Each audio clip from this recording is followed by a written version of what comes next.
السلام عليكم ورحمة الله تعالى وبركاته. كسو دوادا إلسار أكاديمي أنيقو عبد الرحمن أحمد إلسار أيدين لا سعودسية عشرة كسابسان ملتي ميديا بريه دنبي وحينو سعودي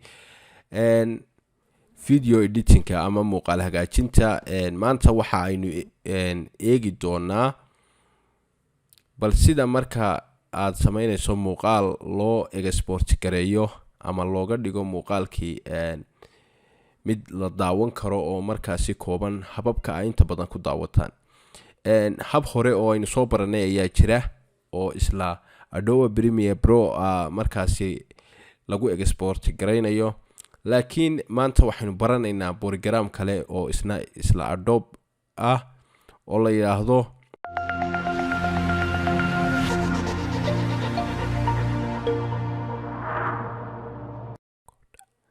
Adobe Media Encoder.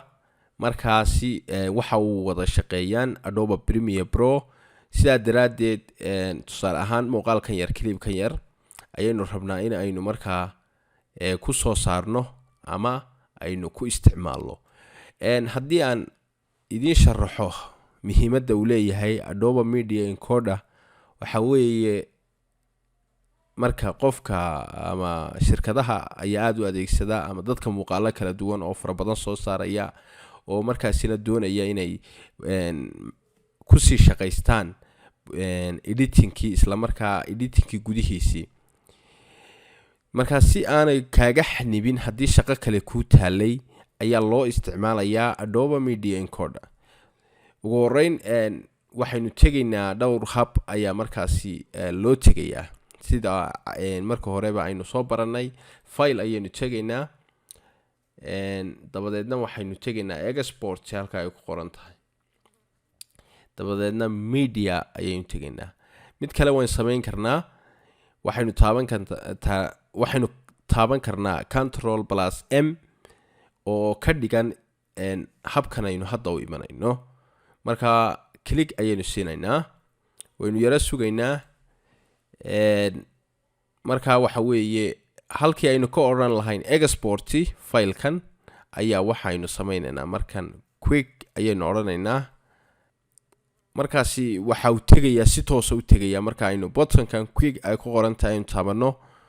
Adobe Media Encoder ayuu toos u tegayaa dabadeedna shaqadii hore ka sii wadanaynaa markaasi si ay noogu fududaado ugu horeyn waa ka halkan inoo yaala marka isaga soo kiciyo waa kan inoo soo kacaya haddaad doontidna kanun baad ku dhufanay isaga soo kacaya laakiin shaqadii ayaynu soo fududaynaynaa programku waxa uu eegayay noocan waxa kaliya uu taraa waxa weeye converter ayuu u yahay oo markaasi kan kale uu caawiya marka waxaan sameynaynaa kanaynu click siinaynaa halkan waxaad aragtaa inuu toos u soo kacay isagu dalbaday faylkuna halkan inoo soo galay waxaad aragtaa faylkeeni waa kan waxba inooguma qornay markii dhoweyd marka faylkii uu kan yahay waxaynu eegaynaa bal xaggii kale say noqotay halkii kale shaqadii baan iska sii wadan karnaa kanaynu ka tuuri karnaa oo delete oran karnaa mid kale fayl kale ayaynu soo gelin karnaa shaqo cusub oo hor le ayaynu bilaabi karnaa halkan kan inoogu jira isaga waxaynu ku sameynaynaa export ayaynu ku sameynaynaa marka waynu bilaabaynaa start ayaynu ku sameynaynaa halkan yar ee greenka ayaa calaamadaas laga bilaabaa marka wuxuu qabanayaa waqti yar ayuu ku hagaajinayaa wixiiba waxaad aragtaan iminka in uu markaasi dhameeyay maadaama uu dhameeyay waxaynu ka eegaynaa halka uu faylka inoo dhigayay oo ahayd bartan ayaynu eegaynaa waa kan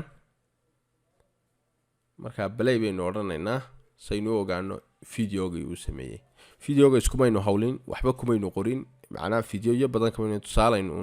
u soo qaadanay waxaad aragtaa in faylkii oo ahaa kan uu markaa ka dhigay video yaro kooban kii kale waa kan mid kale aynu ku sii wadi karnaa dabadeedna isla sidii oo kale aynu sameyn karnaa dabadeedna haddana waan u diri karnaa faylkan yar ilaa ay halkan ay isbuuxinayaan haddii aad markaa ka tagto adigu tusaale ahaan iskagaba tagto mar walba midka u sareeya markuu dhameeyo ka ku xigu dhameynaya marka saas u wadaya waa fayl caawiya dadka u baahan iminka tusaale ahaan dadka wararka oo kale sameeya waxa loo yaqaano hidadka kooban sameeya doonaya in degdeg ay markaasi shaqadii uga dhamaato dadka waxyaabo yar yar oo muuqaalo kooban soo saaray oo shaqadii doonaya inay halkii ka sii wadaan xaggan iyo xaggan ayuu ka caawinayaa casharkeeni maanta intaas inoogu eegyahay casharka ku xiga intaynu ku kulmi doono waxaan digaga tegayaa fadlan haddii aad ku cusub tahay channelkan subscribe gambaleelkana furo si ay ku soo gaadhaan muuqaalku marka ugu horeysay aan soo galino lana wadaaga saxaabta wixii aad markaasi qabtaan talo iyo tusaale commentiga nugula wadaaga waa mahadsantii